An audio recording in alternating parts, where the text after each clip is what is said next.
அனைவருக்கும் வணக்கம். நேற்று ஒரு தினத்தில் மட்டும் பாகிஸ்தானுக்கு எதிராக 4 ஸ்ட்ரைக்குகளை கொடுத்துருக்குது இந்தியா. அப்படின்னா உங்களால் நம்ப முடியுதா நண்பர்களே? ஆமாம் நண்பர்களே, நேற்று ஒரே நாளில் பாகிஸ்தானுக்கு எதிராக அதிரடியாக 4 மிக முக்கியமான நடவடிக்கைகளை எடுத்திருக்குது இந்தியா. அதில் பாகிஸ்தான் அரண்டு போயிருக்குது அப்படின்னே சொல்லணும். இந்த 4 ஸ்ட்ரைக்குகள் என்ன, அது பாகிஸ்தானை எப்படியெல்லாம் பாதிக்க போகுது, பாதிச்சிருக்குது அப்படிங்கிறத முதல்ல பார்க்கலாம். அதற்கு அடுத்தபடியாக பாகிஸ்தானுடைய பாதுகாப்புத்துறை அமைச்சர் இருக்கார் இல்லையா, அவர் இந்தியாவுக்கு ஒரு கடுமையான ஒரு எச்சரிக்கை, ஒரு மிரட்டலை விடுத்திருக்கிறாரு. நீ இந்தியா மட்டும் இதை செஞ்சுது அப்படின்னா நாங்கள் இந்தியா மேலே பாம்பு போட தயங்கவே மாட்டோம் அப்படின்னு சொல்லியிருக்கிறாரு. இந்தியா பேரழிவை சந்திக்கும் அப்படின்னு சொல்லியிருக்காரு. அவர் எதற்காக சொன்னார், இந்தியா அப்படி என்ன நடவடிக்கையை எடுக்குது, இதை அடுத்ததாக பார்க்கலாம். கடைசியாக இன்னொரு மிக முக்கியமான விஷயம் நண்பர்களே, பஹல்காம் தாக்குதலுக்கு பிறகு கிட்டத்தட்ட 8-9 நாள் ஆக போகுது. ஆனால் இந்தியா இதுவரைக்கும் திருப்பி அடிக்கலையே அப்படின்னு பாகிஸ்தான் அதை பற்றி கவலைப்படுதோ இல்லையோ, இந்தியாவில் இருக்கிற ஒரு சிலர் பார்த்தீங்களா, மோடி அரசாங்கத்துக்கு தைரியம் கிடையாது, மோடி அரசாங்கத்துக்கு அப்படி போய் தாக்குற எண்ணமெல்லாம் இல்லை அப்படின்னு இந்தியாவிலேயே சிலர்லாம் பாரத பிரதமர் திரு மோடி அவர்களுடைய நடவடிக்கைகளை எள்ளி நகையாடுகிற வேலையை செய்து கொண்டிருக்கிறாங்க.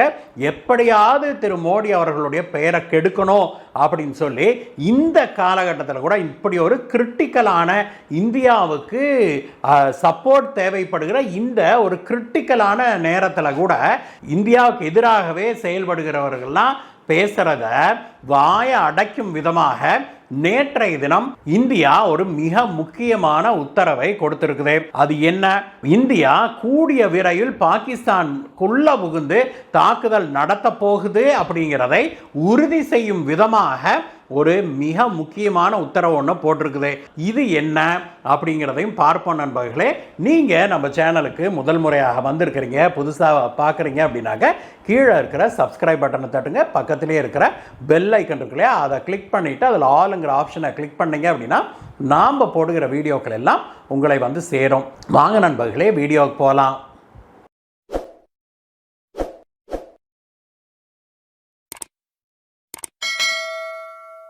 நண்பர்களே, நேற்று ஒரு தினத்தில் மட்டும் இந்தியா பாகிஸ்தானுக்கு எதிராக 4 ஸ்ட்ரைக்குகளை கொடுத்திருக்குது. முதலாவதாக என்ன அப்படின்னாக்க, பாகிஸ்தானுடைய பொருளாதாரத்தையே ஸ்தம்பிக்க வைக்கும் வகையில் பாகிஸ்தான்ல இருந்து இந்தியாவுக்கு இறக்குமதி செய்யப்படுகிற பொருட்கள் மற்றும் இந்தியாவிலிருந்து பாகிஸ்தானுக்கு ஏற்றுமதி செய்யப்படுகிற பொருட்கள் அனைத்துக்குமே இந்தியா தடை விதிச்சிருக்குது. அதுவும் நேரடியாக மட்டுமல்ல, தேர்டு கண்ட்ரிஸ் மூலமாக வேற நாடுகளுக்கு அனுப்பி அங்கிருந்து வரும் இல்லையா, அப்படி வந்தாலும் கூட பாகிஸ்தானுடைய பொருட்களுக்கு இந்தியாவில் முழுமையான தடை விதிச்சிருக்கிறாங்க. அதே மாதிரி இந்தியாவுடைய பொருட்களை முந்தையெல்லாம் என்ன பண்ணுவாங்க, நாம் சில பொருட்களை பாகிஸ்தானுக்கு ஏற்றுமதி செய்யாமல் வச்சுருந்தோம். அந்த காலகட்டத்திலேயே கூட இங்கேருந்து இலங்கைக்கோ துபாய்க்கோ அனுப்பி அங்கே ஸ்டிக்கர் ஒட்டி இம்போர்ட்டட் பை துபாய் அப்படின்னு சொல்லி அங்கேருந்து அனுப்புவாங்க. இந்த மாதிரி மூன்றாவது ஒரு நாட்டுக்கு அனுப்பி அங்கேருந்து பாகிஸ்தானுக்கு அனுப்புறதையும் இந்தியா முழுமையாக தடை செய்திருக்குது. இது பாகிஸ்தானுடைய பொருளாதாரத்துக்கு ஒரு மிகப்பெரிய சவாலாக வந்திருக்குது. ஒரு மிகப்பெரிய பாதிப்பை இது ஏற்படுத்தக்கூடும் அப்படிங்கிறதான் உண்மை. ஏன் அப்படின்னாக்க, இந்தியாவுடைய பொருட்கள், பல பொருட்கள் அங்கே மலிவான விலையில் கிடைக்குது பாகிஸ்தானியர்களுக்கு. குறிப்பாக மருந்துகள், பாகிஸ்தானில் விற்பனையாகிற 60% மருந்துகள் இந்தியாவில் தயாரானவை அப்படிங்கிறது உங்களுக்கு தெரியுமா? ஆமாம் நண்பர்களே, இந்த பஹல்காம் தீவிரவாத தாக்குதலுக்கு பிறகு இந்தியா அட்டாரி பார்டரை க்ளோஸ் பண்ணுச்சு இல்லையா, அதுல இருந்து இன்றைக்கு வரைக்கும் பார்த்தோம்னா பாகிஸ்தானில் இந்த மருந்து பொருட்களுடைய விலை 3 மடங்கு உயர்ந்திருக்குது அப்படின்னா பார்த்துக்கோங்களேன். சாதாரணமாக 100 ரூபாய்க்கு விற்கிற ஒரு மருந்து இன்றைக்கு 300-400 ரூபாய்க்கு விற்கிற நிலைமைக்கு போயிருக்குது. அது மட்டும் இல்லை, பாகிஸ்தானுடைய மருத்துவமனைகளில் பல அத்தியாவசியமான மருந்துகள் இந்த சர்ஜரி பண்ணுறாங்க அந்த மாதிரியான சமயங்கள்ல எல்லாம் வந்து இந்த கிரிட்டிக்கல் மெடிசன் சொல்லுவாங்க இல்லையா, இதெல்லாம் பெரும்பாலும் இந்தியாவிலேருந்து தான் வந்தது அப்படிங்கிறதையும் நாம் இங்கே குறிப்பிட வேணும். அது எல்லாமே இப்பொழுது நிறுத்தப்பட்டிருக்குது.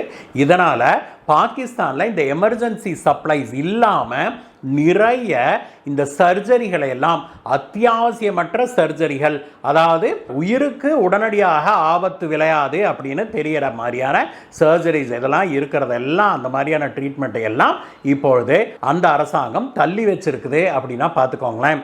இதற்கு அடுத்தபடியாக பாகிஸ்தான் வந்து மிகப்பெரிய அளவில் உணவுப் பொருட்களை இந்தியாவிடமிருந்து இறக்குமதி செய்து வந்தது. கோதுமை கூட இந்தியாவிலேருந்து பெரிய அளவில் அங்கே இறக்குமதி செய்யப்பட்டு வந்தது. நம்ம நாட்டில் வடநாட்டிலையும் சரி பாகிஸ்தான்லையும் சரி அவங்களுடைய ஸ்டேப்பிள் டயட், முக்கியமான உணவு என்ன அப்படின்னா அது வந்து கோதுமை, சப்பாத்தி இதுதானே.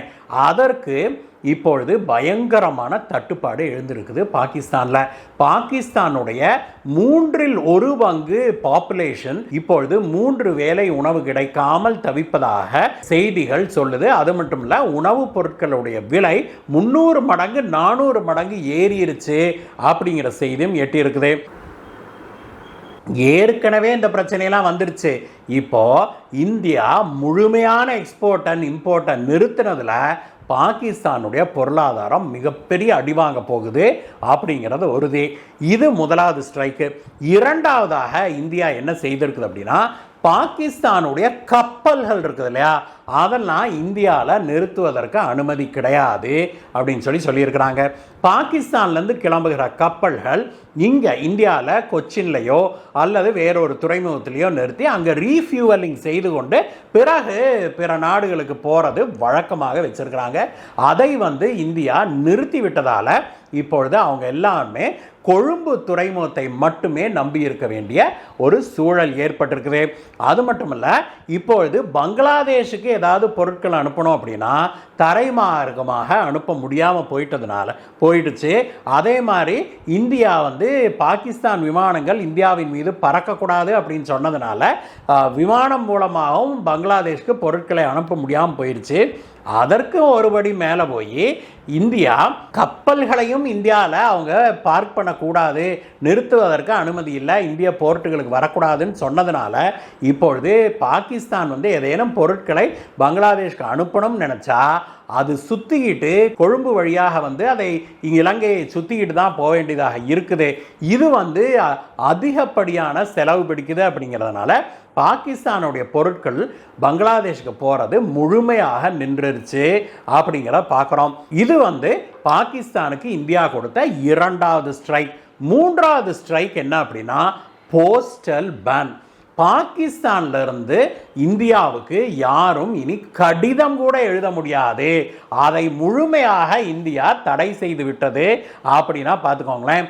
இந்தியாவில் இருக்கிறவங்க பாகிஸ்தானுக்கோ அல்லது பாகிஸ்தானில் இருக்கிறவங்க இந்தியாவுக்கோ கடிதமோ பார்சலோ எதையுமே அனுப்ப முடியாது, பாதுகாப்பு காரணங்களுக்காக இதை நாங்கள் தடை செய்கிறோம் அப்படின்னு சொல்லி இந்தியா சொல்லியிருக்குது.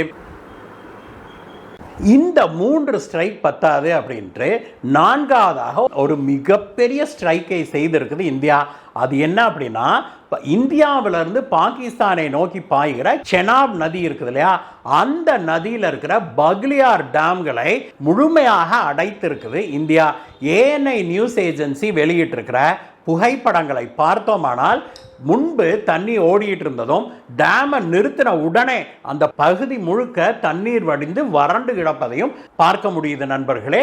இந்தியா வந்து இந்த செனாப் நதியின் மீது கட்டியிருக்கிற தன்னுடைய டேம்கள் அனைத்தையும் முழுமையாக மூடிவிட்டது அப்படிங்கிறத பார்க்குறோம். இது வந்து பாகிஸ்தானுக்கு ஒரு மிகப்பெரிய பிரச்சனையாக விடிந்திருக்குது.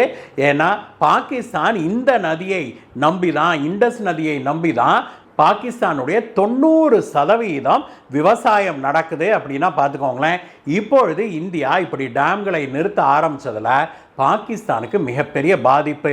இந்தியா இந்த டேமை அடைச்சிட்டாங்க அப்படிங்கிற விஷயம் தெரிந்த உடனேயே பாகிஸ்தானுடைய பாதுகாப்புத்துறை அமைச்சரான காவாஜா அசீஃப் இந்தியாவுக்கு ஒரு கடுமையான மிரட்டலை கொடுத்திருக்கிறாரு. நீங்க சிந்து நதியின் மீது புதியதாக டேம் கட்டினாலோ அல்லது வேற ஏதாவது நீங்க செய்தீங்க, தண்ணீரை தடுக்கும் விதமாக வேற ஏதாவது செய்தீங்கனாலோ நாங்க உள்ள பூந்து உங்க மேல, இந்தியாவுக்குள்ள பூந்து உங்களுடைய டேமின் மீது பாம்பு போடுவோம், இது உறுதி அப்படின்னு சொல்லியிருக்கிறாரு. ஆனா இந்தியா இந்த சிந்து நதிநீர் பங்கீட்டு ஒப்பந்தத்தை தற்காலிகமாக நிறுத்தி வச்சிருக்குது இல்லையா? நிறுத்தி வச்சதுனால இனிமேல் இந்த ட்ரீட்டியை நாம ஆக்டிவேட் பண்றது வரைக்கும் பாகிஸ்தானிடம் நாம் எந்த பர்மிஷனும் கேட்க வேண்டியதில்லை. பாகிஸ்தானுக்கு நம்ம டேம்களில் எவ்வளவு தண்ணீர் இருக்குது, நம்ம திறந்து விடுறோமா இல்லையா அப்படிங்கிறத பற்றி எந்த தகவலும் கொடுக்க வேண்டிய அவசியம் இல்லாமல் போய்விட்டது அப்படிங்கிறதான் உண்மை. அதனால் பாகிஸ்தானுடைய டிஃபென்ஸ் மினிஸ்டர் வேணால் மிரட்டிட்டு தெரியலாமே ஒழிய உண்மையில் அவங்களால ஒன்றும் செய்ய முடியாது அப்படிங்கிறதான் உண்மை நண்பர்களே. கடைசியாக ஒரு மிக முக்கியமான விஷயத்தை நம்ம பேசணும் நண்பர்களே. என்ன அப்படின்னாக்க, இந்த பஹல்காம் தாக்குதல் நடந்தது இல்லையா? நடந்து இப்போ கிட்டத்தட்ட 8-9 நாள் ஆகிப்போச்சு. இவ்வளவு நாளாக இந்தியா பாகிஸ்தானை திருப்பி அடிக்கவே இல்லை. இது மோடி அரசாங்கத்துடைய வீக்னஸை காட்டுது, அவங்களுக்கு தைரியம் இல்லை அப்படின்னு காங்கிரஸ் கட்சியை சேர்ந்த சிலர் இப்பொழுது வெளிப்படையாக பேச ஆரம்பிச்சிருக்கிறது உண்மையிலேயே நமக்கு ஜோக்காக தான் தெரியுது நண்பர்களே. இதற்கு முன்பு இதே போல எத்தனை முறை தீவிரவாதிகள் காஷ்மீரில் டூரிஸ்டுகளையும் சரி வெளிநாட்டு டூரிஸ்டுகளை எல்லாம் கூட கொண்டிருக்கிறாங்க. அப்பையெல்லாம் காங்கிரஸ் ஆட்சி தான் நடந்தது. அப்பொழுது காங்கிரஸ் எங்கேயாவது எல்லை தாண்டி போய் அவங்கள அடிச்சுதா அப்படின்னு நீங்கள் கேட்டிங்கன்னா நம்ம ராகுல் காந்தியுடைய கட்சி கப்பு சுப்புன்னு வாய முடிக்கிறாங்க. அதுக்கெல்லாம் அவங்க பதிலே பேசுறதில்ல. மாறாக அடுத்த செகண்ட் அப்படி மடை மாற்றுகிற மாதிரி உடனே இந்த விஷயத்தையே நீங்கள் அடிக்க வேண்டியது தானே, நீங்கள் அடிக்க வேண்டியது தானே அப்படின்னு ஆரம்பிக்கிறாங்க. பாரத பிரதமர் திரு நரேந்திர மோடி அவர்கள் ஒரு முறைக்கு பல முறை தெளிவாக சொல்லிட்டாரு, நாம பஹல்காம் தீவிரவாத நடவடிக்கைகளில் ஈடுபட்ட தீவிரவாதிகள் அவர்களுடைய பேக்கர்ஸ் எல்லாத்தையுமே, அதாவது அவங்களுக்கு பின்புலமாக யாரெல்லாம் செயல்பட்டாங்களோ அனைத்து பேரையும் நாங்கள் கண்டுபிடித்து கண்டிப்பாக தண்டிப்போம் அப்படின்னு ஒரு முறைக்கு பல முறை சொல்லியிருக்கிறாரு. நேற்றைய தினம் நம்முடைய பாதுகாப்புத்துறை அமைச்சர் திரு ராஜ்நாத் சிங் அவர்கள் கூட ஒரு மீட்டிங்கில் பேசும்போது என்ன சொல்லியிருக்கிறார்னா, நீங்கள் எல்லாரும் எதிர்பார்க்கிற விஷயம் கூடிய விரைவில் நடக்கும் அப்படின்னு அவர் சொல்லியிருக்கிறாரு. அவர் எதை குறிக்கிறார்னா, இன்றைக்கு இந்தியாவில் பஹல்காம் தீவிரவாத நடவடிக்கைகளை மேற்கொண்ட பஹல்காம் தீவிரவாதிகளுக்கு எதிரான நடவடிக்கைகளை முடுக்கிவிட வேணும், பாகிஸ்தானை நாம் அடிக்க வேணும் அப்படிங்கிற ஒரு எண்ணம் அனைவரது மனதிலையும் இருக்குது, அனைத்து இந்தியர்களுடைய மனதிலையும் இருக்குது இல்லையா? அந்த எண்ணம் கூடிய விரைவில் நிறைவேறும். அதை பாரத பிரதமர் திரு நரேந்திர மோடி அவர்கள் செய்து காட்டுவார் அப்படின்னு தான் ராஜ்நாத் சிங் அவர்கள் சொல்லியிருக்காரு. ஆனால் நம்மளுடைய காங்கிரஸ் கட்சிக்காரர்கள் மட்டும் வேற விதமாக பேசிட்டு இருக்கிறாங்க. அவங்களுடைய ஆட்சி காலத்தில் அவங்கெல்லாம் எலியை போல அங்கே இங்கேயும் ஓடி ஒளிஞ்சுவிட்டு இன்றைக்கு எதிர்கட்சியில் இருக்கிறோங்கிறதுக்காக என்னத்தை வேணா பேசலாம் அப்படின்னு சொல்லி இந்தியாவுக்கு எதிராக, இந்திய நலனுக்கு எதிராக கூட அவர்கள் பேசுகிறத நாம் பார்க்க முடியுது. நாம் அனைவரும் இவர்களுடைய பேச்சுக்களை புறந்தள்ள வேணும். அனைவரும் நம்முடைய பாரத பிரதமர் திரு நரேந்திர மோடி அவர்கள் பின்னால் அணிவகுத்து நிற்க வேணும் அப்படிங்கிறது தான் நம்முடைய கோரிக்கையாக இருக்குது நண்பர்களே. இந்த வீடியோவை பற்றிய உங்களுடைய கருத்துக்களை சொல்லுங்கள் நண்பர்களே. மீண்டும் உங்களை வேற வீடியோ சந்திக்கிறேன் கைஸ். Bye bye.